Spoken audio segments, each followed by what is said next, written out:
Aguentei, pessoal? Vamos a silêncio, virar para frente, prestar atenção aqui.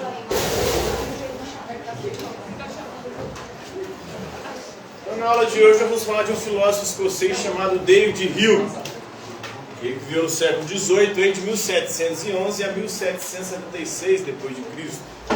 E segundo ele, o que comanda a nossa mente são hábitos e crenças.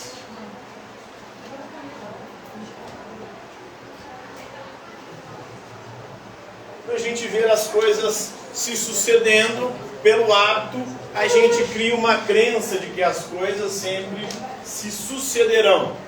Então o hábito é o grande guia da vida humana e principalmente do nosso conhecimento. Isso está aí no campo da epistemologia. Logia é sempre o quê? O estudo, né? A ciência que estuda é episteme. O que é episteme? Conhecimento em grego. Platão tinha diferenciado episteme de doxa. Doxa é opinião. Então, opinião é diferente de conhecimento. Opinião é igual o quê? É igual o quê? Todo mundo tem o seu, não? Tem? Não tem, não. Vocês só pensam nisso.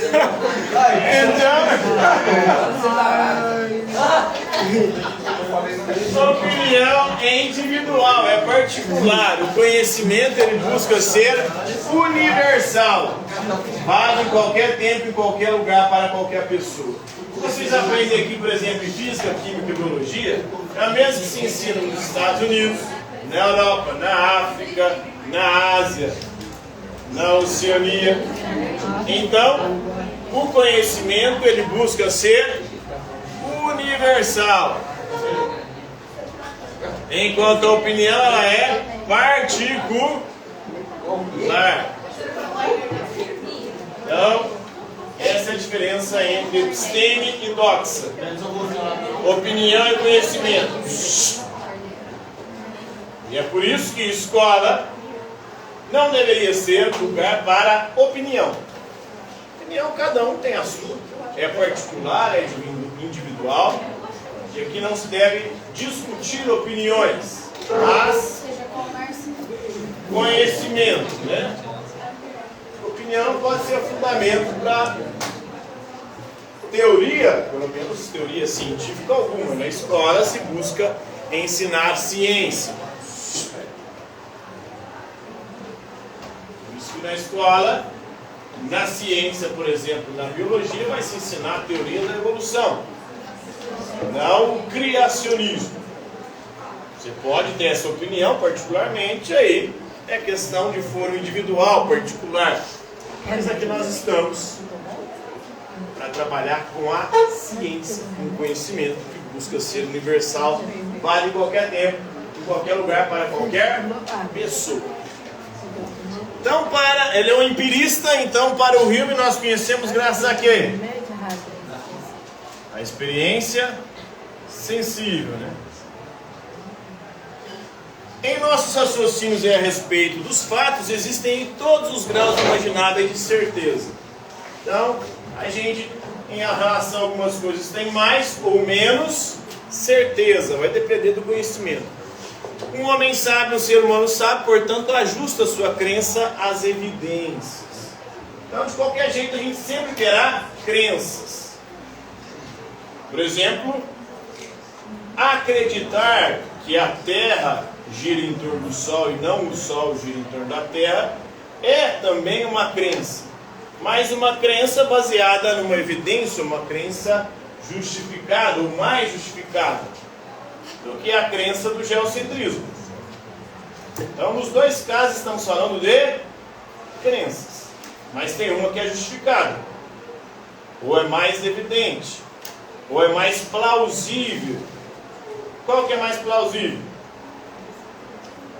Se a gente basear só nos nossos sentidos, a gente vai acreditar que o Sol gira em torno da Terra, né? Porque a gente vê o Sol girando. Mas se a gente fizer cálculos matemáticos e outras observações além dessas, peraí, não faz muito sentido. que seja o Sol que esteja girando em torno da Terra. Então eles só chegaram a essa conclusão por conta de outros estudos e um monte de B.O. que dava ao defender o geocentrismo.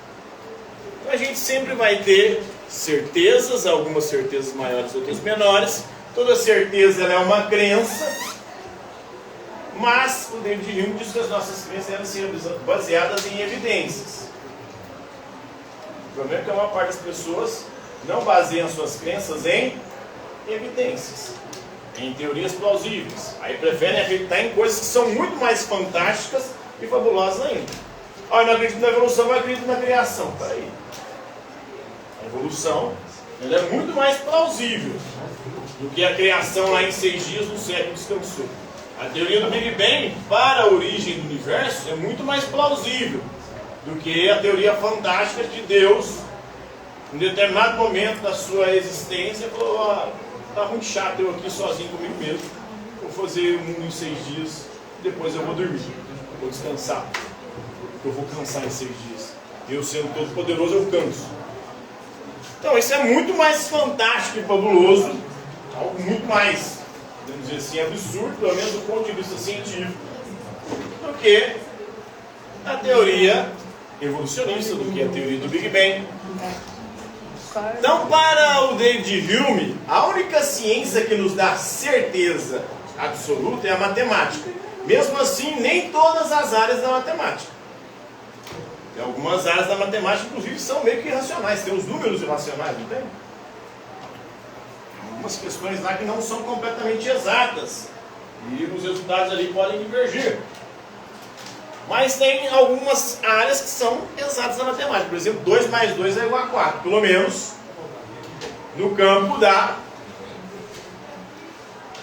soma básica e da abstração. Se você for traduzir isso para a realidade, começa a dar B.O. Então, a matemática e a lógica, elas produzem o que Hume chama aí de verdades demonstrativas que não podem ser refutadas. Não tem como você falar que 2 mais 2 não é 4. Sem entrar em contradição. Essas são as únicas certezas na filosofia de Hume. Então, a única ciência que pode nos dar certeza é a matemática. Mas, mesmo assim, nem todas as áreas da matemática. A matemática tem muitas áreas diferentes. As outras ciências não nos dão certeza. Ciência alguma pode nos trazer certeza. Elas nos traz probabilidades. Então a ciência não trabalha com certeza, porque a ciência não trabalha com dogma, com verdade absoluta. A ciência nos traz probabilidades. Por exemplo, eu vejo o sol nascer toda manhã. Eu começo a acreditar que todo dia o sol vai nascer. Isso é uma crença. Você começa a acreditar. Por quê? Por meio do hábito. De tanto ver o sol nascer, eu começo a associar que todo dia, 6 horas da manhã mais ou menos, o sol vai nascer. Por sempre ver fogo, eu associo o fogo com fumaça. Eu falo, onde há fumaça, há fogo. Mas sempre onde há fumaça, há fogo. Então não há necessidade disso. Então esse é o hábito. Aí com o hábito de tanto ver as coisas se repetirem, a gente cria uma crença de que aquilo sempre vai acontecer. Mas para ele não há relação de causa e efeito. Um não é causa e o outro é efeito. Há uma correlação. Uma coisa se sucede à outra, mas não quer dizer que uma coisa seja ligada à outra. Ou uma coisa leve necessariamente à outra. Quer dizer, porque eu vejo sempre onde tem fumaça tem fogo, eu posso dizer que as duas coisas estão intimamente ligadas. Você pode ter certeza depois que aquilo acontece.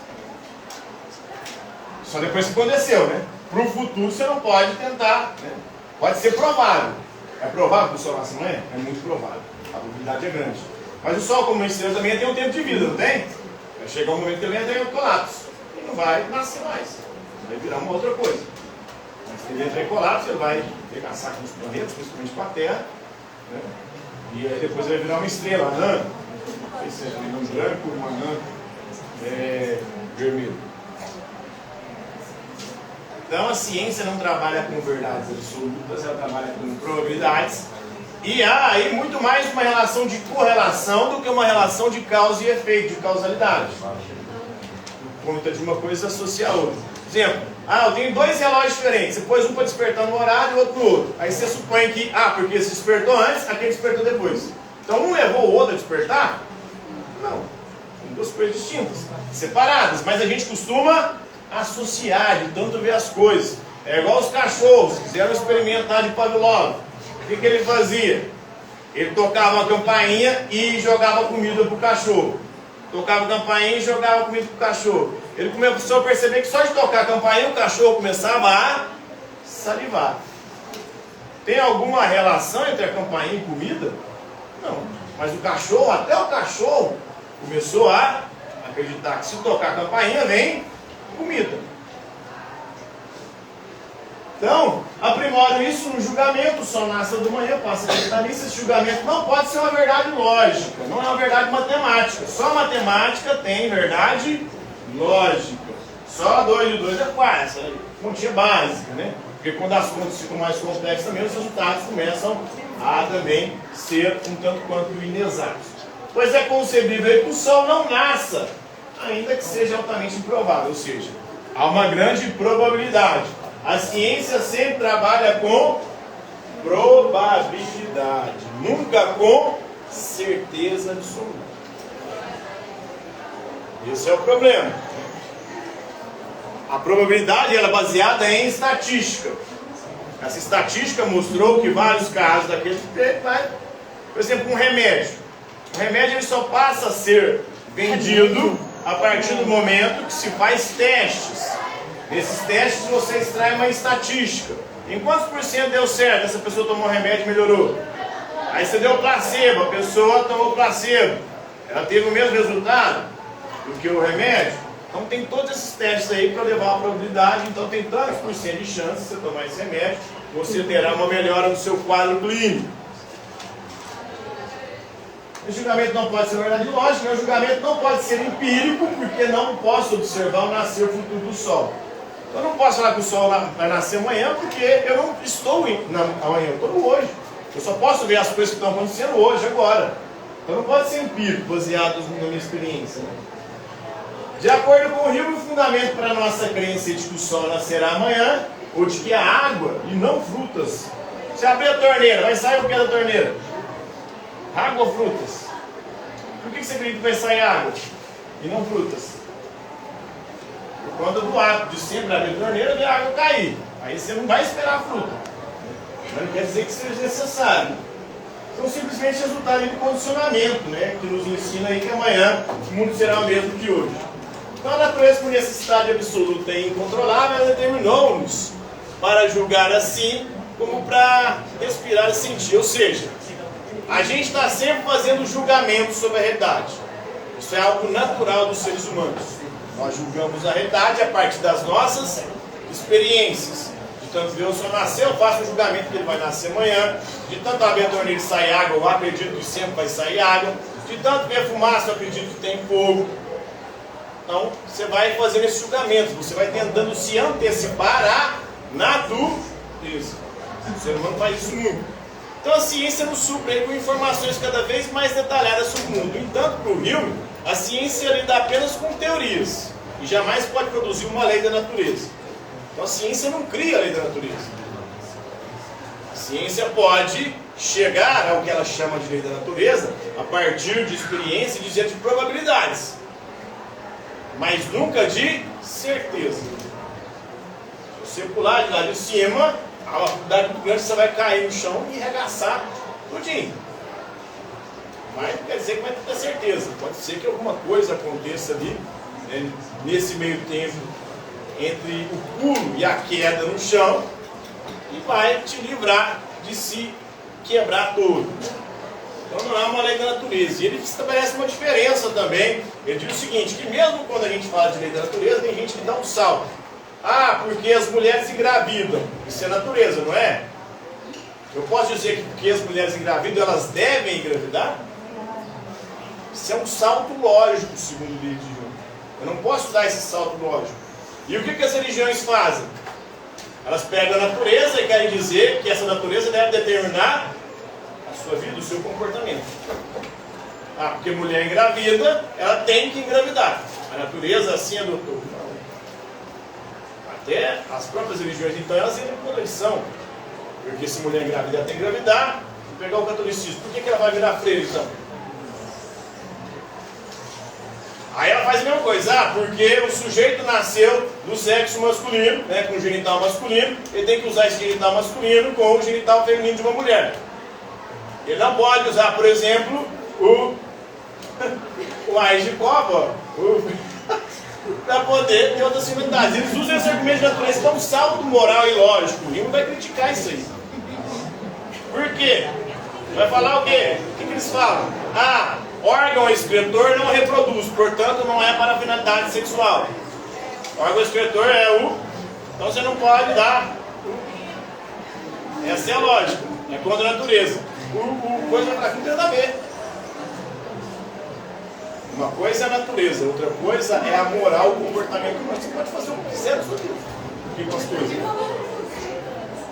A natureza não implica um dever. Não é porque a mulher engravida que ela tem que engravidar. Não é porque o ânus, por exemplo, é um órgão excretor que eu vou usar ele só para cagar. Posso usar o que eu quiser. Ele é essa lógica.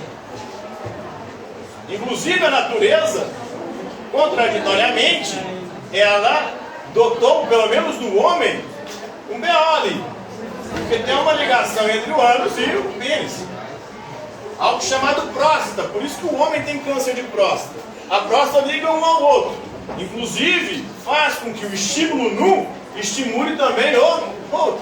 Vamos enfiar o dedo no fio, qual vai subir o rapaz, provavelmente.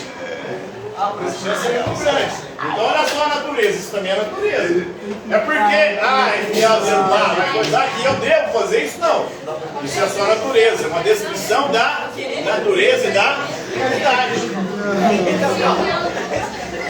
A natureza funciona assim. Por que ela funciona assim? Ela deve ser assim. A natureza fez do ser humano um ser que caminha de duas patas. Então o ser humano pode voar, porque ele tem que andar só com duas patas. Será que é assim que funciona? É algo meio ilógico que as religiões fazem. E o Rimo fazia essa crítica. Dá um salto lógico. Você pula de um juízo de fato, um juízo de valor. Juiz de fato. O ser humano anda de duas patas. Juiz de valor. Se ele anda de duas patas, ele não pode voar. Mas pode. Se ele conseguir criar uma máquina para voar, ele voa. As religiões fazem muito isso, esse é o argumento. E o argumento que o Rimo detonou, né?